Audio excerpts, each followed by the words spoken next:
আসসালামু আলাইকুম। আজকে আমরা দেখব পিএফআই প্যানেল। ইন্ডাস্ট্রিয়াল ইলেকট্রিক্যাল সিস্টেমে একটা শব্দ খুব গুরুত্বপূর্ণ, পাওয়ার ফ্যাক্টর। পাওয়ার ফ্যাক্টর কম হলে বিদ্যুৎ খরচ বাড়ে, কেভিএ ডিমান্ড বেড়ে যায় এবং বিদ্যুৎ বিল অপ্রয়োজনীয়ভাবে বেশি আসে। এই সমস্যার সবচেয়ে কার্যকর সমাধান হলো পিএফআই প্যানেল।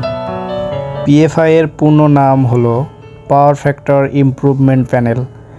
এটি মূলত একটি ক্যাপাসিটর বেসড প্যানেল, যার কাজ হলো সিস্টেমের পাওয়ার ফ্যাক্টর উন্নত করা। ইন্ডাস্ট্রিতে যখন মোটর, ট্রান্সফরমার, লিফট, কম্প্রেসর বা ওয়েল্ডিং মেশিন চালু হয়, তখন ইন্ডাকটিভ লোডের কারণে রিঅ্যাক্টিভ পাওয়ার বেড়ে যায় এবং পাওয়ার ফ্যাক্টর 0.8 বা তার নিচে নেমে যেতে পারে। পিএফআই প্যানেল এখানে গুরুত্বপূর্ণ ভূমিকা রাখে। পিএফআই প্যানেলের ভিতরে থাকে capacitor bank, APRC relay, CT, contactor এবং প্রোটেকশন ডিভাইস। এপিএফসি রিলে লোডের পাওয়ার ফ্যাক্টর বুঝে প্রয়োজন অনুযায়ী ক্যাপাসিটর অন ও অফ করে রিঅ্যাক্টিভ পাওয়ার কম্পেনসেট করে। এর ফলে পাওয়ার ফ্যাক্টর 0.95 থেকে 0.99 পর্যন্ত স্টেবল রাখা সম্ভব হয়।